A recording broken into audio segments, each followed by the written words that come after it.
Praise the Lord. കർത്താവിൻ്റെ നല്ല നാമം മഹത്വപ്പെടുമാറാകട്ടെ. പ്രത്യേകിച്ച് ഈ ക്രൈസ്റ്റ് ബ്ലെസ്സസ് എന്നറിയപ്പെടുന്ന മീഡിയ വിഷനിലൂടെ എൻ്റെ സാക്ഷ്യം പറയുവാൻ അവസരമൊരുക്കി തന്ന ഇതിൻ്റെ പിന്നിൽ പ്രവർത്തിക്കുന്ന ബഹുമാന്യ ദേവദാസൻ, കൂടെയുള്ള മറ്റു ദേവദാസന്മാർക്ക് എല്ലാവർക്കും വീണ്ടും വരുന്ന യേശുക്രിസ്തുവിൻ്റെ നാമത്തിൽ നന്ദിയും സ്നേഹവും പറയുകയാണ്. എൻ്റെ പേര് സുകുമാരൻ. ഞാനൊരു ഹൈന്ദവ സമുദായത്തിൽ നിന്നും യേശുക്രിസ്തുവിനെ രക്ഷിതാവായി സ്വീകരിച്ചു. എൻ്റെ അച്ഛൻ്റെ പേര് കൃഷ്ണൻ ചെട്ടിയാർ, അമ്മയുടെ പേര് ബേബി. ഞങ്ങൾ കുടുംബത്തിനകത്ത് 3 മക്കൾ. മൂത്തയാളാണ് ഞാൻ, രണ്ടാമത് എൻ്റെ അനുജൻ, മൂന്നാമത് എൻ്റെ സഹോദരി. ഞാൻ ജനിക്കുമ്പോൾ എനിക്ക് ഒരു കൈ നഷ്ടപ്പെട്ടാണ് ഞാൻ യേശുവിനെ കണ്ടുമുട്ടിയത്. ആ കണ്ടുമുട്ടിയ വിധത്തെക്കുറിച്ച് നിങ്ങളുടെ മുൻപിൽ സാക്ഷി പറയുവാനാണ് ഞാൻ ഇതിലേക്ക് കടന്നു വന്നിരിക്കുന്നത്. പ്രത്യേകിച്ച് ഞാൻ ജനിക്കുമ്പോൾ തന്നെ 2 കൈ ഉണ്ടായിരുന്നു. ഈ 2 കൈയോടുകൂടെ തന്നെ ഞങ്ങളുടെ ബാല്യത്തിൽ തന്നെ എൻ്റെ വീട്ടിൽ, ഞാൻ ജനിച്ചു വളർന്ന സ്ഥലം തിരുവനന്തപുരത്ത് നെല്ലിവിള എന്നറിയപ്പെടുന്ന സ്ഥലത്താണ് ഞാൻ ജനിച്ചു വളർന്നത്. അവിടെ ആയിരിക്കുമ്പോൾ തന്നെ ആ നെല്ലിവിള എന്നറിയപ്പെടുന്ന, അതായത് വെങ്ങാനൂരിനടുത്ത് നെല്ലിവിള, ആ സ്ഥലത്താണ് ഞാൻ ജനിച്ചു വളർന്നത്. അവിടെ ആയിരിക്കുമ്പോൾ തന്നെ ചെറുതിൽ എൻ്റെ വീട്ടിൽ എൻ്റെ അച്ഛൻ നല്ലൊരു മദ്യപാനിയാണ്. അച്ഛൻ മദ്യപിച്ച് അന്നും പ്രശ്നങ്ങളും പ്രയാസങ്ങളും എപ്പോഴും അടിയും വഴക്കും ഒക്കെയാണ്. അതിൻ്റെ കൂട്ടത്തിൽ തന്നെ എൻ്റെ വീട്ടിനകത്തൊരു പൂജാമുറിയുണ്ട്. ആ പൂജാമുറിയിൽ ദേവിയുടെയും ദേവന്മാരുടെയൊക്കെ ഫോട്ടോസൊക്കെ വെച്ചിട്ടുണ്ട്. ആ ഫോട്ടോയിൽ എല്ലാ ചൊവ്വാഴ്ചയും വെള്ളിയാഴ്ചയും വിളക്ക് കത്തിക്കുകയും അതുപോലെ തന്നെ ചെമ്പരത്തി പൂ കൊണ്ട് ചെമ്പരത്തിയുടെ ഇതളുകൾ കൊണ്ട് പൂക്കൾ കെട്ടി ദേവി അതിനകത്ത് ആ പൂജാമുറികൾ അലങ്കരിക്കുകയും ഒക്കെ ചെയ്യുന്നത് ഞാനായിരുന്നു. അങ്ങനെ ഇരിക്കുന്ന അവസരത്തിൽ പലപ്പോഴും ഞാൻ ഇതിനകത്തിരിക്കുന്ന പൂജാമുറിക്കകത്തിരിക്കുന്ന ആ ദൈവങ്ങളോട് ഞാൻ ചോദിക്കും, എൻ്റെ വീട്ടിനകത്ത് എപ്പോഴും എനിക്കൊരു സമാധാനം കിട്ടും. എന്നും പ്രശ്നം. എൻ്റെ വീട്ടിനകത്ത് അച്ഛൻ മദ്യപിച്ച് വന്ന് വീട്ടിലെ അമ്മയെ അടിക്കുന്നത്, പിന്നെ ഞങ്ങൾക്കൊരു സമാധാനമില്ല. അങ്ങനെ ജീവിതത്തിൽ മൊത്തം പ്രയാസങ്ങൾ കുറഞ്ഞ ഒരു കാലഘട്ടമായിരുന്നു എൻ്റെ ബാല്യകാലഘട്ടം. പക്ഷെ അങ്ങനെ ഇരിക്കുന്ന അവസരത്തിൽ അതിൻ്റെ അടുത്ത് ഒരു മഠം സ്കൂളെന്ന് പറയും, ഒരു കോൺവെൻറ്റ് സ്കൂളിൻ്റെ അടുത്ത അവിടെ രാവിലെ പള്ളിയിൽ, അവിടുത്തെ ഒരു RC പള്ളിക്കകത്ത് നിന്ന് രാവിലെ റെക്കോർഡിംഗ് പാട്ടിടും. ആ പാട്ട് യേശുക്രിസ്തുവിനെ കുറിച്ചുള്ള പാട്ടാണ്. ആ പാട്ട് കേൾക്കുമ്പോൾ മനസ്സിന് വലിയൊരു ആശ്വാസമാണ്. അപ്പോൾ ആ പാട്ട് എൻ്റെ ജീവിതത്തിനകത്ത് പലപ്പോഴും, അതായത് പരിശുദ്ധാത്മാവേ മരണമേ എൻ്റെ ഹൃദയത്തിൽ ദിവ്യദാനം ചിന്തി. അപ്പോൾ ഈ പാട്ട് ഏതാണ്ട് 1983-84 കാലയളവിലൊക്കെ ഞാൻ ഈ പാട്ട് കേൾക്കുമ്പോൾ എനിക്കെൻ്റെ മനസ്സിനൊരു വലിയ ആശ്വാസമായിരുന്നു. എങ്കിലും യേശുവിനെ അറിയുവാനുള്ള ഒരു താല്പര്യം ഞാൻ ഒരിക്കലും അതിൽ കാണിച്ചില്ല. അതിനുശേഷം ഞാൻ അവിടെ നിന്ന് 7ാം ക്ലാസ് കഴിഞ്ഞ് നേരെ അടുത്ത ഹയർ സ്റ്റഡിയിലേക്ക് വെങ്ങാൻ സ്കൂളിലേക്ക് വരുന്ന സമയത്ത് ഞങ്ങൾ അവിടെ നിന്ന് മാറി കോവളം ദേശത്തേക്ക് കടന്നു വരുവാനിട വന്നു. ഈ ഒരു അവസരത്തിലാണ് എൻ്റെ കുടുംബത്തിനകത്ത് എനിക്ക് യേശുക്രിസ്തുവിനെ അറിയുവാനുള്ള താല്പര്യം ഇപ്പോഴും എനിക്ക് ഉദിക്കുന്നില്ല. ആ സമയത്ത് 10ാം ക്ലാസ് പഠനം കഴിഞ്ഞു. പ്രീ ഡിഗ്രിയൊക്കെ കഴിഞ്ഞിരിക്കുന്ന സമയത്ത് IT പഠിച്ച് ജോലിക്ക് ഇറങ്ങുന്ന സമയത്ത് ഞാൻ കൈയുടെ ഇടത് ഭാഗത്ത് ഒരു ചെറിയ മുഴ വളർന്നു. ഞാൻ അത് കാര്യമാക്കിയില്ല. വീണ്ടും ആ മുഴ ഓരോ ദിവസം കഴിയുന്തോറും ഈ ഇടത് കൈയുടെ കക്ഷത്ത് ഈ ഗ്രോത്ത് ഓരോ ദിവസം കഴിയുന്തോറും വളരാൻ തുടങ്ങി. അങ്ങനെ ഇരിക്കുന്ന അവസരത്തിൽ തന്നെ ഞാൻ അടുത്തൊരു ഹോസ്പിറ്റലിൽ കൊണ്ട് കാണിച്ച്, അപ്പോൾ അവർ പറഞ്ഞു ഇത് ക്യാൻസർ ആകാൻ ചാൻസ് ഉണ്ട്.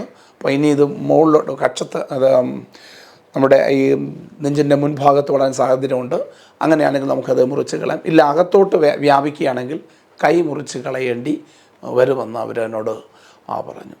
എന്തായാലും ഞാൻ അത് കാര്യമാക്കിയില്ല. വീണ്ടും ഞാൻ ജോലിക്ക് പോകാൻ തുടങ്ങി.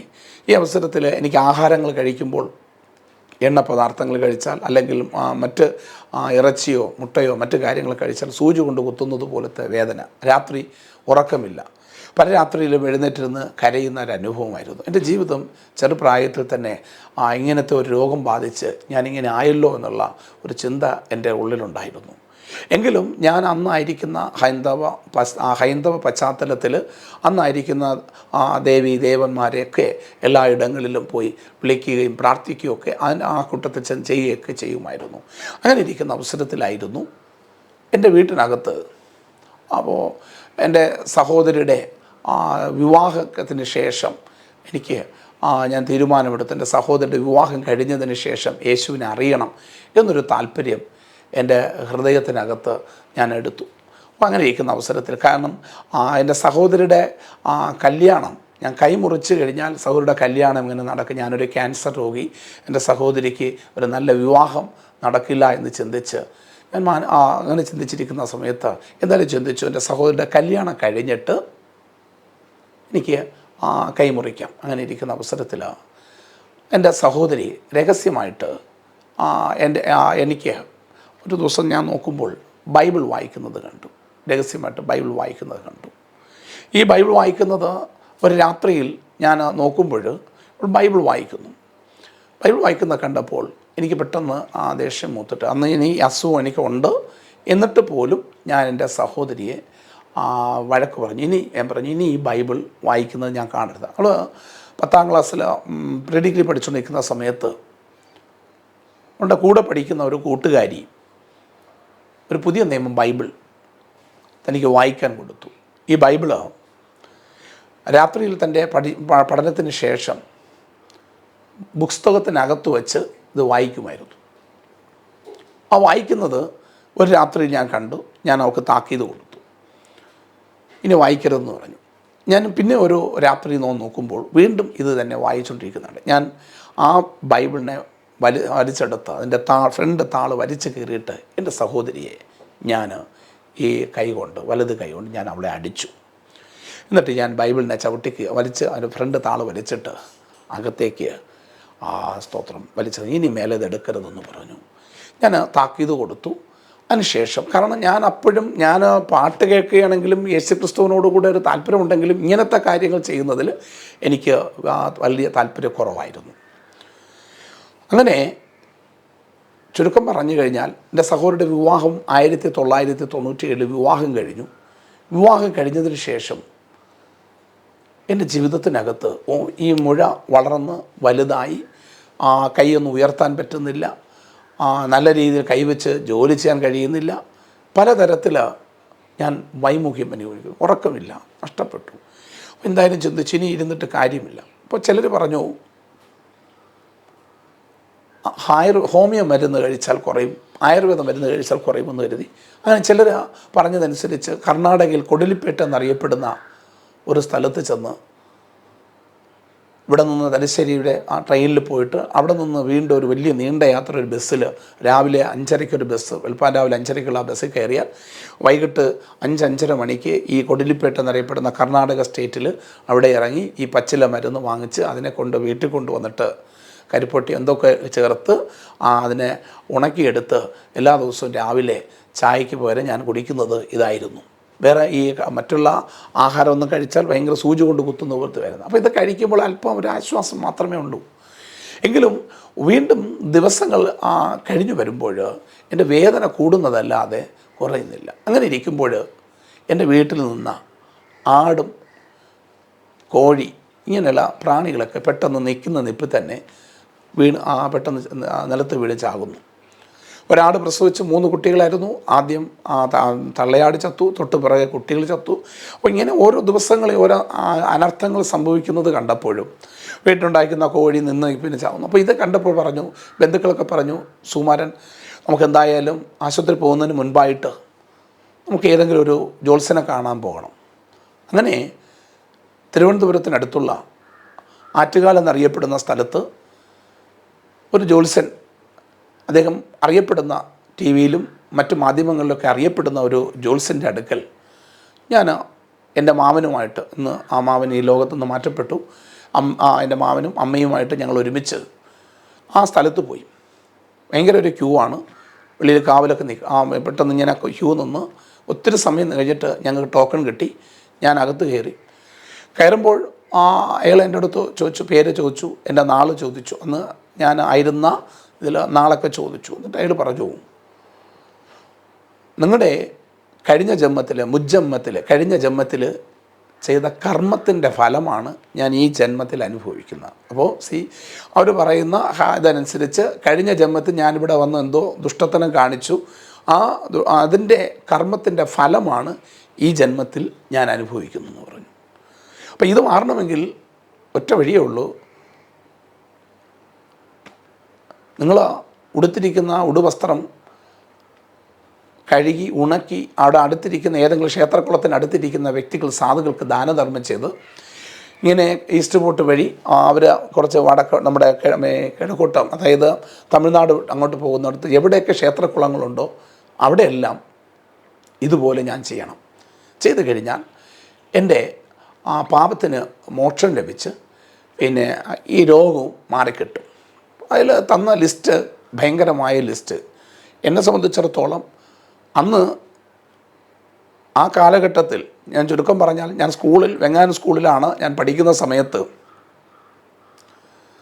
എനിക്ക് ഇന്ന് ഉച്ചയ്ക്ക് എല്ലാ സ്കൂളുകളിലൊക്കെ ആഹാരങ്ങളും മറ്റു കാര്യങ്ങളും. അന്ന് 8ാം ക്ലാസ്സിൽ പഠിക്കുന്ന സമയത്ത് ഞാൻ വീട്ടിൽ നിന്ന് 10 പൈസയോ അല്ലെങ്കിൽ 25 പൈസ 15 പൈസയാണ് അന്ന് ഒരു ഗ്ലാസ് മോരെന്ന് പറയും. ആ മോര് കുടിക്കാൻ വേണ്ടിയിട്ട് ഞാൻ 15 പൈസ ഇട്ട് വരും. 25 പൈസ ഉണ്ടെങ്കിൽ അതിനകത്ത് മുളക് പൊടിയും പിന്നെ നാരങ്ങ അച്ചാറൊക്കെ ഇട്ട് നന്നായിട്ട് കലക്കിയൊക്കെ തരും. അപ്പോൾ അവിടെ ഒരു മൊണ്ടി എന്ന് പറഞ്ഞ അദ്ദേഹത്തിൻ്റെ പേരെനിക്ക് അറിയില്ല, അദ്ദേഹത്തിൻ്റെ കടയിൽ നിന്ന് ഞാൻ പൈസ ഇല്ലെങ്കിൽ ചുരുക്കം പറഞ്ഞാൽ വെള്ളം എന്തെങ്കിലും കുടിച്ചുകൊണ്ടിരിക്കുന്ന സമയത്ത് വീട്ടിൽ വന്ന് തിരിച്ച് വന്ന് പഴിഞ്ഞു കുടിക്കുന്ന ഒരു കാലഘട്ടത്തിൽ ആയിരുന്നു ഞാൻ. അങ്ങനെ വളരെ കഷ്ടതയിലൂടെയാണ് ഞാൻ 10ാം ക്ലാസ്സും അല്ലെങ്കിൽ അടുത്ത തലങ്ങളൊക്കെ പഠിച്ചതും. അപ്പോൾ അങ്ങനെ ഇരിക്കുന്ന എനിക്ക് സാമ്പത്തികമായിട്ട് ഇങ്ങനത്തെ വസ്ത്രം വാങ്ങിച്ച് ഇങ്ങനെ ദാനധർമ്മം ചെയ്യാനുള്ള യാതൊരു സാഹചര്യവും അന്ന് എൻ്റെ ചുറ്റുപാടിലില്ല. അപ്പോൾ അങ്ങനെ ഇരിക്കുന്ന അവസരത്തിൽ എന്തായാലും അതെന്നെ കൊണ്ട് കഴിയില്ല എന്ന് എൻ്റെ ബന്ധുക്കൾ ചിന്തിച്ചിട്ട് അടുത്തൊരു ചക്രവാണി എന്ന് പറഞ്ഞാൽ നെടുമത്ത്, കോവളത്തിനടുത്ത് നെടുമോ എന്നറിയപ്പെടുന്ന ഒരു സ്ഥലത്ത് ഒരു ജ്യോത്സ്യനുണ്ട്.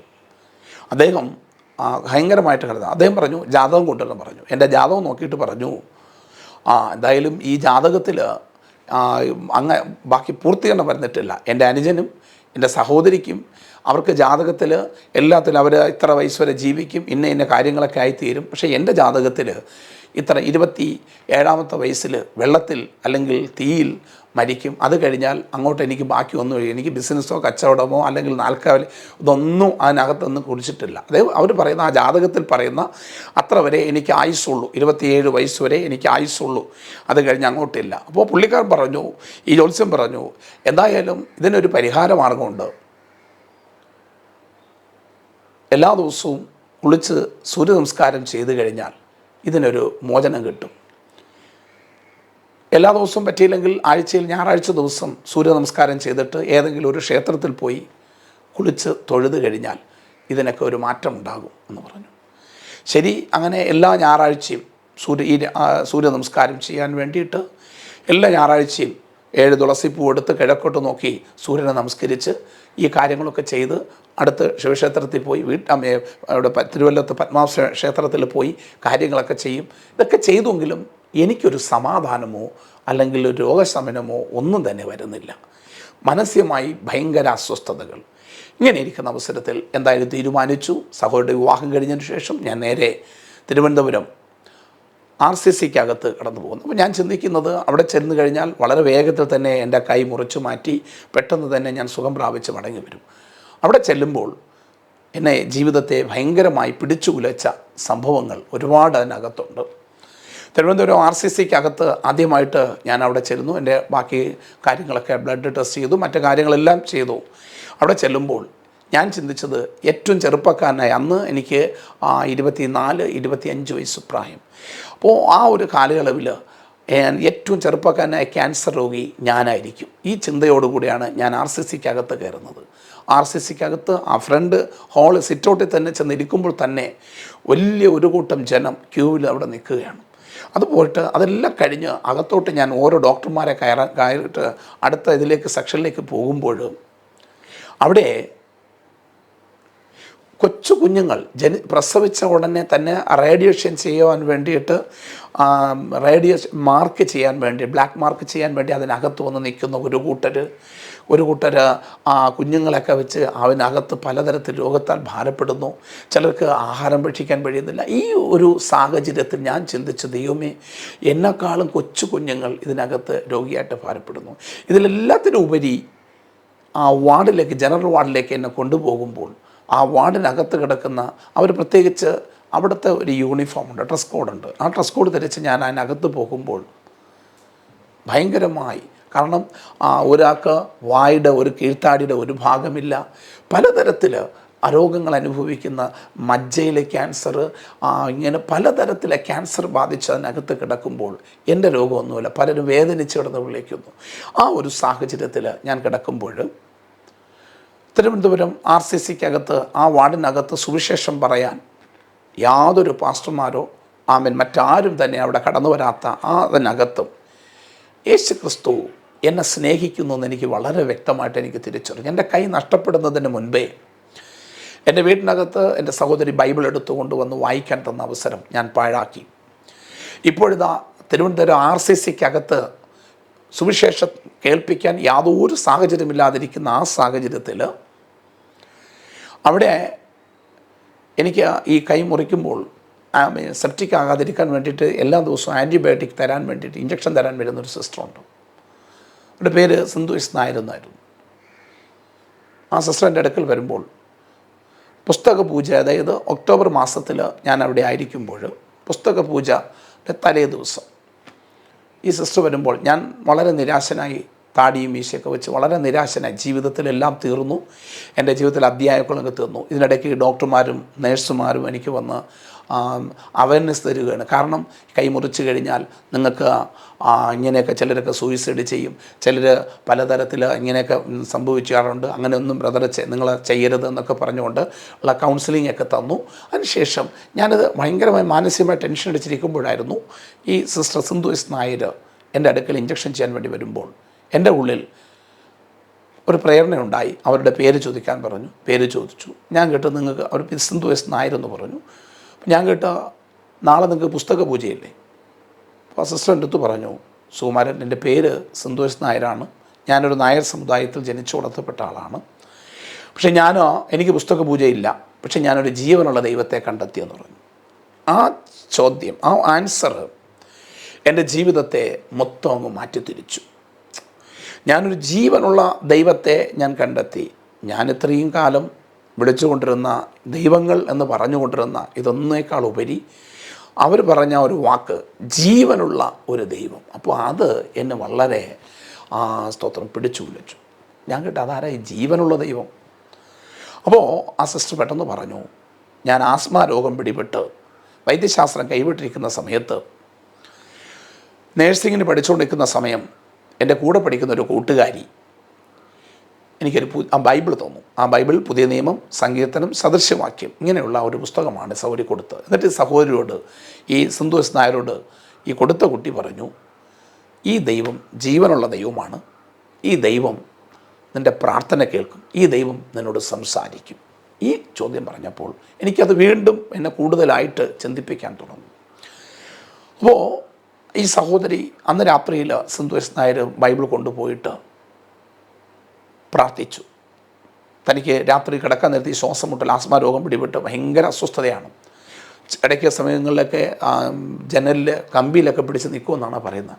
അങ്ങനെ ഇരിക്കുന്ന അവസരത്തിൽ ഈ സഹോദരി ഒരു തീരുമാനമെടുത്തു, എനിക്ക് യേശുപ്പാ, എനിക്ക് ഈ രോഗം മാറ്റിത്തരികയാണെങ്കിൽ മരിക്കുന്നതുവരെ അങ്ങ് എൻ്റെ ദൈവമായിരിക്കും, മരിക്കുന്നതുവരെ ഞാൻ അങ്ങയുടെ മകളായിരിക്കും എന്ന് പറഞ്ഞു.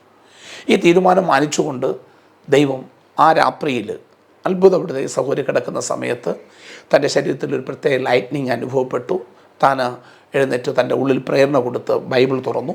അതിൽ 103 സങ്കീർത്തനം 3 വാക്യം, ഞാൻ നിൻ്റെ അകൃത്യമൊക്കെ മോചിപ്പിക്കും, നിൻ്റെ സകല രോഗത്തെയും ഞാൻ സൗഖ്യമാക്കുമെന്ന് പറഞ്ഞു. ഈ സകല രോഗം എന്ന് പറഞ്ഞ ആ വാക്യം ഈ സിസ്റ്റർ അങ്ങ് മുറുകെ പിടിച്ചു. അപ്പോൾ ആ വചനത്തിൻ്റെ ശക്തി അവിടെ വെളിപ്പെട്ടത്. രക്തസ്രാവം പിടിച്ച സ്ത്രീ, യേശുവിൻ്റെ വസ്ത്രത്തിൻ്റെ, അനേകം രക്തസ്രാവം പിടിച്ച സ്ത്രീകൾ ഉണ്ടായിരുന്നുവെങ്കിലും ഈ രക്തസ്രാവം പിടിച്ച സ്ത്രീ യേശുവിൻ്റെ വസ്ത്രത്തിൻ്റെ തൊങ്ങലെങ്കിലും ഒന്ന് തൊട്ടാൽ എനിക്ക് സുഖം കിട്ടുമെന്നുള്ള വിശ്വാസത്താലാണ് ഈ സ്ത്രീ യേശുവിൻ്റെ വസ്ത്രത്തിന് തൊങ്ങൽ തൊട്ടപ്പോൾ യേശുവിൽ നിന്നും ശക്തി പുറപ്പെട്ടു. കർത്താവിൽ നിന്ന് ശക്തി പുറപ്പെട്ട് സൗഖ്യം കൊടുത്തു. അതുപോലെ ഈ സിസ്റ്റർ ഈ യേശു സകല രോഗത്തെ സൗഖ്യമാക്കണമെങ്കിൽ എൻ്റെ ആസ്മ രോഗം എനിക്ക് സുഖം തരികയാണെങ്കിൽ ആ സെക്കൻഡ് തന്നെ കർത്താവ് ആ വിടുതൽ അവിടെ നിന്ന് കൊടുത്തു. അത് കൊടുത്തതോടുകൂടെ തൻ്റെ ഉള്ളിൽ ഒരു വലിയ പരിശുദ്ധാത്മാവിൻ്റെ സാന്നിധ്യം താൻ അനുഭവിച്ചു. ഇത് അന്ന് രാത്രിയിൽ താൻ കിടന്നു ഉറങ്ങി. പിറ്റേ ദിവസം താൻ പതിവ് പോലെ ക്ലാസ്സിൽ വരുമ്പോൾ അവർ പ്രാക്ടിക്കലിനായിട്ട് ഹോസ്പിറ്റലിൽ കൊണ്ടുപോകുമ്പോൾ എല്ലാവരും സ്റ്റെയർ വഴി പോവുകയാണ്. ഈ സിസ്റ്റർ എപ്പോഴും വരുന്നത് ലിഫ്റ്റ് വഴിയാണ് പോകുന്നത്. കാരണം സ്റ്റെയർ വഴി കഴിയാൽ ശ്വാസം മുട്ടൽ. അന്ന് സ്റ്റെയറിലേക്ക് കാല് വയ്ക്കുമ്പോൾ ഈ സിസ്റ്റർ ലിഫ്റ്റിലേക്ക് കാല് വയ്ക്കുമ്പോൾ ദൈവാത്മാവ് ഈ സിസ്റ്ററോട് പറഞ്ഞു, നീ ലിഫ്റ്റ് വഴി പോകണ്ട, അവരോടൊപ്പം നേരെ സ്റ്റെയർ വഴിക്കാൻ യാത്ര ചെയ്യാൻ പറഞ്ഞു. അതുപോലെ തന്നെ ഉള്ള ആ വാക്കനുസരിച്ച് പരിശുദ്ധാത്മാവിന് വിധേയപ്പെട്ടു. അപ്പോൾ ഒരുവൻ ക്രിസ്തുവിലായാൾക്ക് അവൻ പുതിയ സൃഷ്ടിയായി. യേശു ക്രിസ്തു തൻ്റെ ഉള്ളിലായി കഴിഞ്ഞപ്പോൾ ആ പരിശുദ്ധാത്മാവെന്ന ആ ദാനം തൻ്റെ ഉള്ളിലേക്ക് കൊടുത്തു. താൻ അതുപോലെ വിധേയപ്പെട്ട് താൻ ആ സ്റ്റെപ്പുകൾ കയറി. കൂടെയുള്ളവർ ചോദിച്ചു, സിന്ധു എന്താ നീ ഇന്ന് ഞങ്ങളുടെ കൂടെ ലിഫ്റ്റ് വഴി എന്ന് സ്റ്റെയർ വഴി വരുന്ന ഒറ്റ കാര്യം പറഞ്ഞു, കഴിഞ്ഞ രാത്രിയിൽ ഞാനൊരു ജീവനുള്ള ദൈവത്തെ കണ്ടുമുട്ടി, ആ കർത്താവ് എനിക്ക് സൗഖ്യം തന്നു, അതുകൊണ്ട് ഞങ്ങളോടൊപ്പം വരുന്നു എന്ന് പറഞ്ഞു. അങ്ങനെ തൻ്റെ സാക്ഷ്യം അവരോട് പങ്കുവച്ചു. അന്ന് മുതൽ ഈ യേശു ഈ സിസ്റ്ററുടെ കർത്താവായി മാറ്റപ്പെട്ടു. ഈ സാക്ഷ്യം അന്നൊറ്റ രാത്രിയിൽ, അതായത് പുസ്തക പൂജയുടെ തൊട്ട് തലേ രാത്രിയിൽ ഒറ്റ ദിവസം അല്പസമയം കൊണ്ട് കമ്പി വാചകങ്ങളിലൂടെ സാക്ഷ്യം പറഞ്ഞു. അന്ന് രാത്രിയിൽ ഈ വേദപുസ്തകം, ഞാൻ വലിച്ചു കയറിക്കളഞ്ഞ വേദപുസ്തകത്തെ ഈ സിസ്റ്ററിലൂടെ വീണ്ടും പരിശുദ്ധ ദൈവം എൻ്റെ കയ്യിൽ തരുവാൻ അവരുടെ കയ്യിൽ കൊടുത്തു. ഞാൻ അത് വായിക്കാനുള്ളൊരു മനസ്സ് വെച്ചിട്ട് ഞാൻ പറഞ്ഞു, ഇന്നിപ്പോൾ തൽക്കാലം വേണ്ട എന്ന് പറഞ്ഞ് ഞാൻ ഒഴിവായി. അടുത്ത ദിവസം ഞാൻ അനസ്തേഷ്യ ഡോക്ടറെ കാണാൻ പോകുമ്പോൾ, അവരൊരു പെന്തക്കോസ് ഡോക്ടറായിരുന്നു, ആഭരണമൊന്നും ധരിച്ചിട്ടില്ല. അവർ കാണുമ്പോൾ തന്നെ അറിയാം, മേരി ഡോക്ടർ എന്നാണ് ആ ഡോക്ടറുടെ പേര്. അവർ അവിടെ ചെല്ലുമ്പോൾ എന്നെ നോക്കിയിട്ട് പറഞ്ഞു, സുകുമാരൻ, താങ്കൾക്ക് BP കൂടുതലാണ്, ഈ ആഴ്ചയിൽ താങ്കൾക്ക് സർജറി ചെയ്യാൻ പറ്റത്തില്ല, നമുക്ക് അടുത്ത ആഴ്ചയിലേക്ക് പോസ്റ്റ്പോണ്ട് ചെയ്യാം. പക്ഷെ ഒരു കാര്യം, ഞാനൊരു ടാബ്ലറ്റ് തരം കഴിക്കണം, പിന്നെ അടുത്ത് ടെൻഷനൊന്നും പാടില്ല.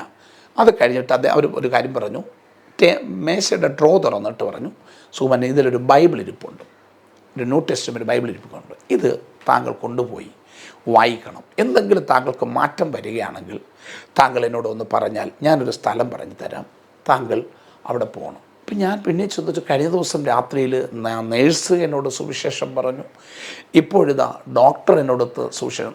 എന്നെ കൈ നഷ്ടപ്പെട്ടു പോകാതിരിക്കാൻ വേണ്ടിയിട്ട് എൻ്റെ ദൈവം ഒരപ്പനെ പോലെ അല്ലെങ്കിൽ ഒരു അമ്മയെപ്പോലെ നല്ലൊരു മെൻറ്റാറെ പോലെ എൻ്റെ കർത്താവിൻ്റെ അടുക്കൽ വന്ന് ഒരു നേഴ്സിനെ പോലെ ദൂതനെ പോലെ അയച്ചിട്ടും ഞാനത് കൈക്കൊണ്ടില്ല. എൻ്റെ വീട്ടിൽ എൻ്റെ സഹോദരി കൊണ്ടുവന്നിട്ട് ഞാൻ അതിനെ വലിച്ചു കയറി. ഇപ്പോഴിതാ ഒരു ഡോക്ടർ എനിക്ക് ബൈബിൾ തരികയാണ്. എന്തോ ഇതിനകത്തൊരു സത്യമുണ്ട്. എന്നെ വളരെ ചിന്തിപ്പിക്കാൻ തുടങ്ങി. ഞാൻ എടുത്തുകൊണ്ടുപോയി, ഡോക്ടർ പറഞ്ഞ വാക്ക് നിരസിക്കേണ്ടെന്ന് പറഞ്ഞ് ഞാൻ കൊണ്ടുപോയി. ഞാൻ വായിച്ചില്ല. അത് കഴിഞ്ഞിട്ട് ഞാൻ തീരുമാനമെടുത്തു. ഒരാഴ്ച കഴിഞ്ഞു, ഡോക്ടർ അടുക്കൽ വന്നു. ഡോക്ടർ ചോദിച്ചു, കാര്യമൊക്കെ നോക്കിയിട്ട് പറഞ്ഞു, സുവൻ വീണ്ടും BP കൂടുതലാണ്, ഞാൻ തന്ന ബൈബിൾ വായിച്ചൊന്ന് കേട്ടു. ഞാൻ പറഞ്ഞു, കള്ളം പറഞ്ഞു അവരുടെ അടുത്ത്, വായിച്ചു എന്ന് പറഞ്ഞു. എന്താ ചോദിച്ചാൽ, എന്തെങ്കിലും തോന്നിയോ? ഞാൻ പറഞ്ഞു, ഒന്നും തോന്നിയില്ല. അവർ ഒന്നും പറഞ്ഞില്ല. അവരുടെ അസിസ്റ്റൻ്റ് വന്ന് എനിക്ക് സൈൻ ചെയ്തു, സർജറി നിശ്ചയിച്ചു. പക്ഷേ എനിക്ക് മുൻപേ ഒരു തമിഴ്നാട്ടിൽ നിന്ന് വന്നൊരു കുട്ടിയുടെ കാല് ക്യാൻസർ ബാധിച്ച് ചക്ക വെടിക്കുന്നത് പോലെ കാലിൻ്റെ ഭാഗമൊക്കെ വെടിച്ചിരിക്കുകയാണ്. ആ ബ്രദറിൻ്റെ ആ കാല് അന്ന് അദ്ദേഹത്തിൻ്റെ ഫസ്റ്റ് സർജറി അദ്ദേഹത്തെ വെച്ചിരിക്കുന്നത്, രണ്ടാമത് എൻ്റെയാണ് മേജർ ഓപ്പറേഷനായിട്ട് വെച്ചിരിക്കുന്നത്. അന്ന് ആ ഓപ്പറേഷൻ കഴിഞ്ഞപ്പോൾ വീണ്ടും ഒരു ദിവസം, അപ്പം ഞാനെല്ലാം ക്ലീനായിട്ട് നിൽക്കുമ്പോഴാണ് അടുത്തൊരാൾ പറഞ്ഞു, മോനെ, എന്തായാലും കൈമുറിക്കാൻ പോകുകയല്ലേ, ഒരു മൃത്യുഞ്ജയ ഹോമം എന്നറിയപ്പെടുന്ന ഒരു ഹോമം കൂടെ നീ ചെയ്യുമെന്ന് പറയും. എനിക്ക് എന്തെന്ന് പോലും എനിക്കറിയത്തില്ല. ഈ ഒരു സാഹചര്യത്തിൽ ഞാനെല്ലാം ചിന്തിച്ച് നിൽക്കുകയാണ്. ഞാൻ ഒരുപാട് തീരുമാനത്തോടു കൂടിയാണ് നിൽക്കുന്നത്. അന്ന് RCCക്ക് അകത്ത് ഞാൻ കയറുമ്പോൾ ആ ഓപ്പറേഷൻ സർജറിക്ക് അടുത്ത ദിവസം സർജറിക്കകത്ത് ഞാൻ തിയേറ്ററിനകത്ത് കയറുമ്പോൾ എൻ്റെ ഹൃദയത്തിനകത്ത് ഒരുപാട് തീരുമാനങ്ങളായിരുന്നു. കൈ മുറിച്ച് ഞാൻ ഈ തിയേറ്റർ വിട്ട് പുറത്തു വരികയാണെങ്കിൽ ഞാൻ ഈ ആശുപത്രിയിൽ നിന്ന് സൂയിസൈഡ് എടുത്ത് ചാടി ഞാൻ ആത്മഹത്യ ചെയ്യണം. ഇനി ഞാൻ ഒരു കൈയായിട്ട് ഞാൻ ജീവിക്കാൻ എനിക്ക് താല്പര്യമില്ല. ആരുടെയും മുമ്പിൽ യാചകനായിട്ട് നിൽക്കാൻ എനിക്കൊരു താല്പര്യമില്ല. അതുകൊണ്ട് കൈ മുറിച്ച് പുറത്തു വരികയാണെങ്കിൽ ഇനി ഒരു ജീവിതം വേണ്ട എന്ന് പറഞ്ഞ് ഞാൻ ചിന്തിച്ചിരിക്കുന്ന സമയത്ത് ഞാൻ അകത്ത് കയറി സർജറി കഴിഞ്ഞു. അന്ന് വൈകിട്ട് ഏതാണ്ട് 4 മണി 5 മണിയായപ്പോൾ എന്നെ സർജറി ചെയ്ത ഇക്ബാൽ ഡോക്ടർ വന്ന് തട്ടി വിളിച്ചു, സുകുമാരൻ എങ്ങനെയുണ്ടെന്ന് നോക്കി. ഞാൻ ആദ്യം കണ്ണു തുറന്ന് നോക്കിയപ്പോൾ എൻ്റെ ഇടത് കൈ നഷ്ടപ്പെട്ടു. എനിക്ക് ജീവിതത്തിനകത്ത് അതുവരെ കരുതിയിരുന്ന എല്ലാ പ്രതീക്ഷകളും അസ്തമിച്ചു. ഇതെല്ലാം വിഷയങ്ങൾ അടുത്ത ദിവസം മുതൽ ഞാൻ ആ സർജറി തിയേറ്ററിനകത്ത് നേരെ ICUവിനകത്ത് കൊണ്ടുപോകുമ്പോൾ ആ ICUക്ക് അകത്ത് കിടക്കുമ്പോൾ എന്നെ അടുത്ത ദിവസം എന്നെ ബൈസ്റ്റാൻഡർ വന്ന് ക്ലീൻ ചെയ്യാൻ കടന്നു വരുമ്പോൾ എനിക്ക് മാനസികമായിട്ട് ഭയങ്കര ഇറിറ്റേഷൻ. കാരണം എന്നാലും ജീവിതത്തിനകത്ത് ഈ കൈ നഷ്ടപ്പെട്ടല്ലോ, ഇനി എങ്ങനെ ജീവിക്കും, ഇതൊക്കെ ചിന്തിച്ചുകൊണ്ടിരുന്നു.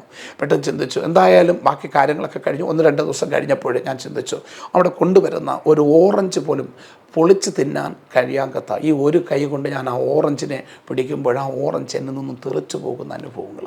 അപ്പോൾ ഞാൻ ചിന്തിച്ച് വേണ്ട, ഇങ്ങനൊരു ജീവിതം വേണ്ടെന്ന് പറഞ്ഞ് ആ ആശുപത്രിയിൽ നിന്ന് അവിടെ നിന്നുകൊണ്ട് ചാടി ആ ജനലിലൂടെ ചാടി മരിച്ചാൽ എന്തെന്ന് പോലും ചിന്തിച്ച സമയങ്ങളുണ്ടായിരുന്നു. ഞാൻ പിന്നെ ചിന്തിച്ചു, വേണ്ട, വീട്ടിൽ ചെന്നിട്ട് ആത്മഹത്യ ചെയ്യാം എന്ന് ചിന്തിച്ചിരിക്കുന്ന അവസരത്തിൽ ഞാൻ അത് കഴിഞ്ഞ് ഇന്ന് കേൾക്കണമോ, അന്ന് ഒരു കൈ കൊണ്ട് എനിക്ക് ഓറഞ്ച് പൊളിക്കാൻ പറ്റിയില്ല, മറ്റു കാര്യം. പക്ഷേ ഇന്ന് യേശു ക്രിസ്തു എൻ്റെ രക്ഷകനായി കടന്നു വന്നതിന് ശേഷം ദൈവകൃപയാൽ ഈ ഒരു കൈ കൊണ്ട് സൈക്കിൾ ചവിട്ടുവാൻ, സ്കൂട്ടി ഓടിക്കുവാൻ, കിണറ്റിൽ നിന്ന് വെള്ളം കോരുവാൻ എന്നിന് വേണ്ട എല്ലാ കാര്യങ്ങളും ചെയ്യുവാൻ തക്കതായ വണ്ണം ദൈവം എന്നെ ബലപ്പെടുത്തുന്നതിനെ ഓർത്ത് ഞാൻ ദൈവത്തെ സ്തുതിക്കുകയാണ്.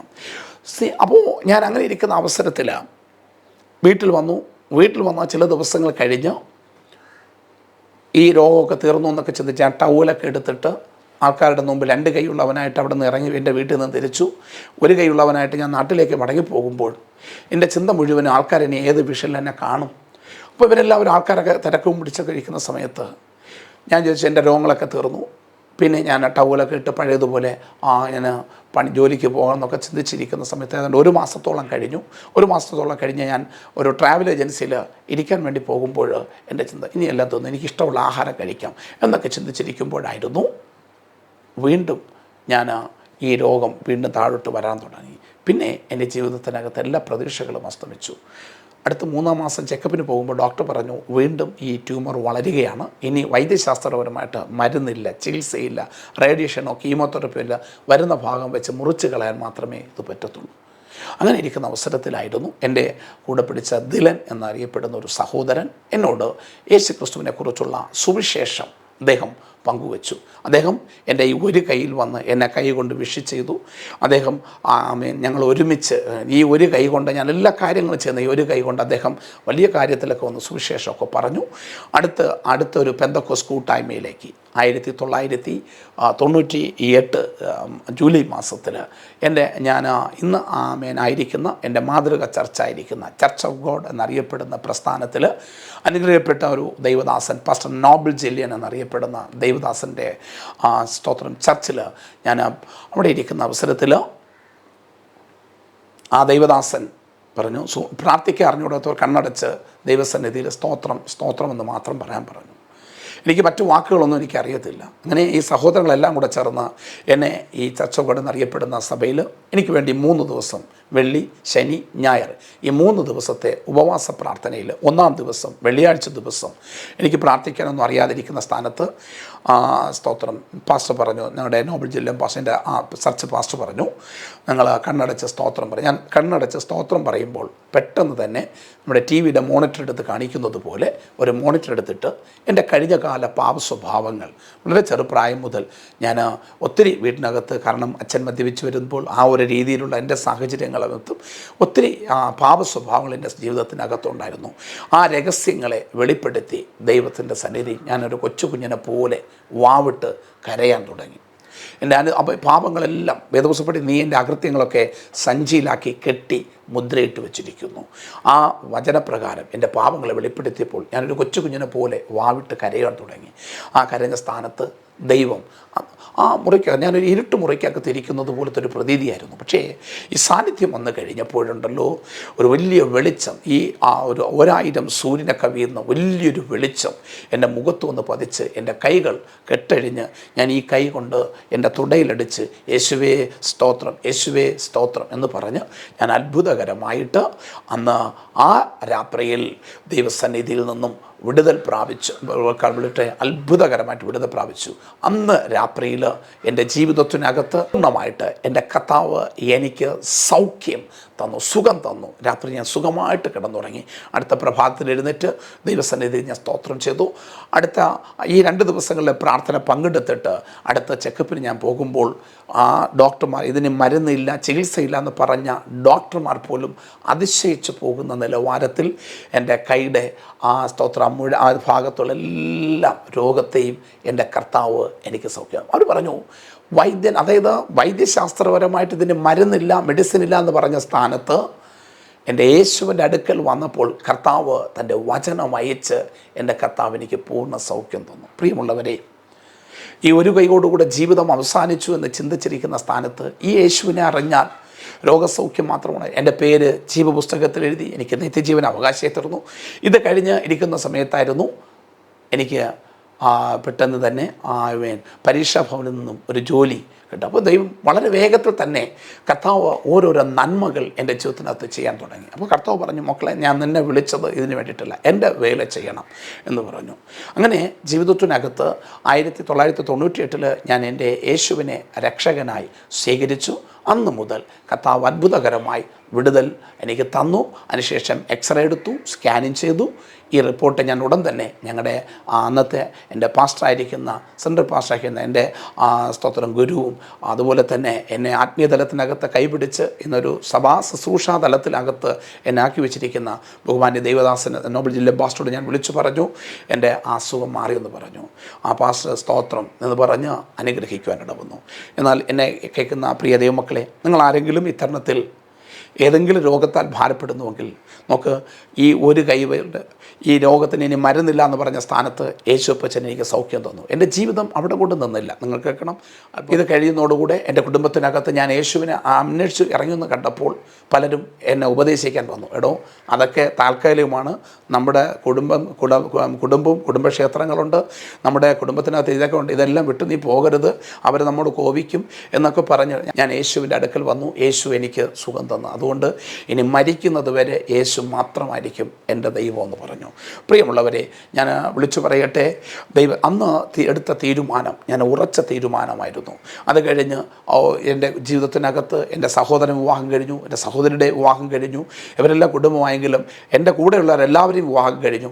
എനിക്ക് വിവാഹം കഴിക്കാൻ ഞാനും ആഗ്രഹിച്ചുവെങ്കിലും ഒരുകയില്ലാത്ത എനിക്ക് വിവാഹം പെൺകുട്ടി തരും, ഈ ഒരു ചിന്തയോട് കൂടെ ഇരുന്നു. പക്ഷേ ഞാനായിരിക്കുന്ന പ്രസ്ഥാനത്തിലെ പാസ്റ്ററും എൻ്റെ കൂട്ടസ്നേഹം എല്ലാവരും എനിക്ക് വേണ്ടി പ്രാർത്ഥിച്ചു. അങ്ങനെ 7 വർഷം കഴിഞ്ഞിട്ട് ഞാൻ ആഗ്രഹിച്ച ഒരു വിവാഹത്തിന് വേണ്ടി ആഗ്രഹിച്ച സ്ഥാനത്ത് പലയിടത്തൊക്കെ കൊണ്ടുപോയി, ഡൈവോഴ്സ് ആയതിന് അടുക്കൽ കൊണ്ടുപോയി. പ്രിയമുള്ളവരെ, ഞാൻ അപ്പോഴും പ്രാർത്ഥിച്ച യേശുപ്പ, എനിക്ക് അങ്ങ് എനിക്ക് തരികയാണെങ്കിൽ അനുഗ്രഹിക്കപ്പെട്ട ദൈവഹിത പ്രകാരമുള്ളൊരു കുടുംബജീവിതം എനിക്ക് തരണം. മാന്യമായ ഒരു വിശുദ്ധ വിവാഹമായിട്ട് തന്നെ എനിക്കത് എടുക്കണമെന്നും എനിക്ക് ആഗ്രഹമുണ്ട്. അതെൻ്റെ ബന്ധുക്കളുടെ നടുവിൽ നിങ്ങൾ വെളിപ്പെടുത്തണമെന്ന് പറഞ്ഞു. അങ്ങനെ എൻ്റെ വിവാഹം 2006 ദൈവകൃപയാൽ അനുഗ്രഹപ്രദമായിരിക്കുന്ന ഒരു വിശുദ്ധ വിവാഹം IPC ചർച്ചിൽ അനുഗ്രഹപ്പെട്ട എന്നായിരിക്കുന്ന എൻ്റെ ഭാര്യ സജിപ്രിയ, അങ്ങനെ ഞങ്ങളുടെ കുടുംബജീവിതം അവിടെ വെച്ച് ആരംഭിക്കാൻ തുടങ്ങി. അതും ഞങ്ങളുടെ ദൈവദാസൻ തന്നെ പ്രാർത്ഥിച്ച് അങ്ങനെ ഒരു അനുഗ്രഹപ്രദമായിരിക്കുന്ന ഒരു വിവാഹ ജീവിതം കണ്ട് സന്തോഷിപ്പാൻ ദൈവം കൃപ ചെയ്തു. അടുത്ത 1 വർഷത്തോളം തലമുറകൾ കിട്ടാതിരുന്നു. എന്നാൽ ദൈവദാസന്മാരുടെയും അതുപോലെ അനേകം പേരുടെ പ്രാർത്ഥനയുടെ ഫലമായിട്ട് 2 തലമുറകളെ കർത്താവ് എനിക്ക് തന്നു. നിങ്ങൾ കേൾക്കണമോ, ഞാൻ എൻ്റെ ഭാര്യയുടെ വീട്ടിനകത്ത് വന്നപ്പോൾ അവരെല്ലാം ഒരു ഹൈന്ദവ പശ്ചാത്തലത്തിൽ നിന്നും ഇതിലേക്ക് വന്നു. എൻ്റെ ഭാര്യയും ഭാര്യയുടെ അമ്മയും മാത്രമായിരുന്നു ഇതിലേക്ക് വന്നത്. അവരുടെ കുടുംബത്തിനകത്ത് ഞാൻ അവിടെ ചെല്ലുമ്പോൾ അവിടെ പപ്പ അച്ഛൻ ഒരു മദ്യപാനി, തികഞ്ഞ മദ്യപാനിയായിരുന്നു. എന്നാൽ ഞാൻ അവരുടെ വീട്ടിൽ വന്ന് ഞങ്ങളുടെ ഇടപാടുകളും പെരുമാറ്റമൊക്കെ കണ്ട് ഞങ്ങളുടെ സ്നേഹം കണ്ട് അദ്ദേഹം, ചുരുക്കം പറഞ്ഞാൽ യൂണിയനിലെ അദ്ദേഹത്തിന് ജോലി, ആ ജോലി കഴിഞ്ഞ് കിട്ടുന്ന പൈസ മുഴുവനും മദ്യപിച്ചിട്ടുന്ന ആ മനുഷ്യൻ ഇന്ന് കൃപയാൽ അനുഗ്രഹപ്രദമായ യേശുവിനെ രക്ഷകനായി സ്വീകരിച്ച് ഒരു ദിവസം യൂണിയനിൽ പോകണം, ഒരു ദിവസം പോകണ്ട, പോകാത്ത ദിവസം വീട്ടിലിരുന്ന് ബൈബിൾ വായിക്കുന്ന മനുഷ്യൻ. ഇന്ന് കേൾക്കണമോ, എൻ്റെ ഭാര്യയുടെ കുടുംബത്തിനകത്ത് അവർ മരിച്ചു കഴിഞ്ഞാൽ അടക്കുന്നത് സാധാരണ രീതിയിൽ കുഴിയെടുത്തല്ല അവരടക്കുന്നത്. കിണർ പോലെ ഒരു കുഴി കുഴിച്ചിട്ട് വട്ടത്തിന് കുഴിച്ചിട്ട് ഈ ആൾ മരിച്ച ആൾ കുളിപ്പിക്കുന്ന സമയത്ത് അവർ കാലും മടക്കി കയ്യൊക്കെ എടുത്ത് നൂത്തുവെച്ച് സമാധിയാണ് അവരിരുത്തുന്നത്. അങ്ങനെ സമാധി ഇരിക്കേണ്ട സ്ഥാനത്ത് പലരെയും, ഈ കുടുംബത്തിനകത്തുള്ള പലരും സമാധി ഇരിക്കേണ്ട സ്ഥാനത്ത് എൻ്റെ ഭാര്യയുടെ അമ്മയുടെ അമ്മ, ഭാര്യയുടെ അച്ഛൻ, ബന്ധുക്കൾ പലരും ഈ യേശുവിനെ കണ്ടുമുട്ടുവാനിട വന്നു. ഞാനിന്ന് വിളിച്ചു പറയട്ടെ, അവർക്ക് മനസ്സിലായി സത്യം ഇതാണ്, ജീവനുള്ള ദൈവം യേശുവാണെന്നുള്ള കാര്യം മനസ്സിലായിട്ട് അവരിലേക്ക് വന്നു. നമുക്ക് ഇതെല്ലാം കഴിഞ്ഞിട്ട് ദൈവകൃപയാൽ ഞാൻ ഇന്ന് അനുഗ്രഹപ്രദമായിരിക്കുന്ന ഒരു ചർച്ചിൻ്റെ ശുശ്രൂഷകനാണ്. കല്ലിയൂർ ചർച്ച് കൂടെ എന്നറിയപ്പെടുന്ന ചർച്ചിൻ്റെ ഒരു ശുശ്രൂഷകനായി കർത്താവിൻ്റെ വേലയുമായിട്ട് ബന്ധപ്പെട്ടായിരിക്കുകയാണ്. കൃപയാൽ ഞാനിന്ന് പോൽക്കാലം വിളിച്ചു പറയട്ടെ, സ്തോത്രം ചെയ്യുന്നു. ബന്ധുക്കളും സമുദായവും കുടുംബക്കാരെല്ലാവരും എന്നെ ഒറ്റപ്പെടുത്തിയപ്പോൾ യേശു എന്നെ മാറോടണച്ച് ദൈവകൃപയാൽ ഇതുവരെ നിലനിർത്തിക്കുകയാണ്. ആകയാൽ എൻ്റെ ഈ കൊച്ചു സാക്ഷ്യത്തിലൂടെ പ്രിയമുള്ളവരെ ഞാൻ വിളിച്ചു പറയട്ടെ, ഒരു ജീവനുള്ളൊരു ദൈവമുണ്ട്. ആ ദൈവത്തിൻ്റെ അടുക്കൽ വന്നാൽ നിങ്ങളുടെ എല്ലാ പ്രശ്നത്തിനും പരിഹാരമല്ല. എൻ്റെ ജീവിതത്തിനകത്ത് എനിക്ക് ഇത്രത്തോളം വലിയ മാറ്റം തന്ന കർത്താവ്, എനിക്ക് ഇത്രത്തോളം വലിയ സുഖം തന്ന കർത്താവ്, എൻ്റെ കുടുംബത്തിൽ, എൻ്റെ ജീവിതത്തിൽ ഇത്രത്തോളം ഒരു വലിയ വഴിത്തിരിവുണ്ടാക്കി തന്നത് എൻ്റെ യേശുവാണ്. ഈ യേശു താങ്കളെ സ്നേഹിക്കും. ആകയാൽ കർത്താവായ യേശുവിൽ താങ്കൾ വിശ്വസിക്കുക, എന്നാൽ നീയും നിൻ്റെ കുടുംബവും രക്ഷ പ്രാപിക്കും. ഈ വചനങ്ങളാൽ ആ ദൈവം എല്ലാവരെയും അനുഗ്രഹിക്കട്ടെ എന്ന് പറഞ്ഞുകൊണ്ട് എൻ്റെ വാക്കിൽ നിന്നിരിക്കുന്നു. ഇങ്ങനെയൊരു അവസരം ഒരുക്കി തന്ന ക്രൈസ്റ്റ് ബ്ലസ്സസ് എന്നറിയപ്പെടുന്ന ഇതിൻ്റെ അഡ്മിനായി സേവനം അനുഷ്ഠിക്കുന്ന ബഹുമാന്യ ദൈവദാസനും കുടുംബത്തിനും എന്നെ കൂടെ സ്നേഹിതനായിരിക്കുന്ന പാസ്റ്റർ എല്ലാവർക്കും ഒരിക്കൽ കൂടെയുള്ള നന്ദിയും സ്നേഹവും അറിയിച്ചുകൊണ്ട് എൻ്റെ വാക്ക് നിന്നിരിക്കുന്നു. ദൈവം നമ്മെ ധാരാളമായിട്ട് അനുഗ്രഹിക്കട്ടെ.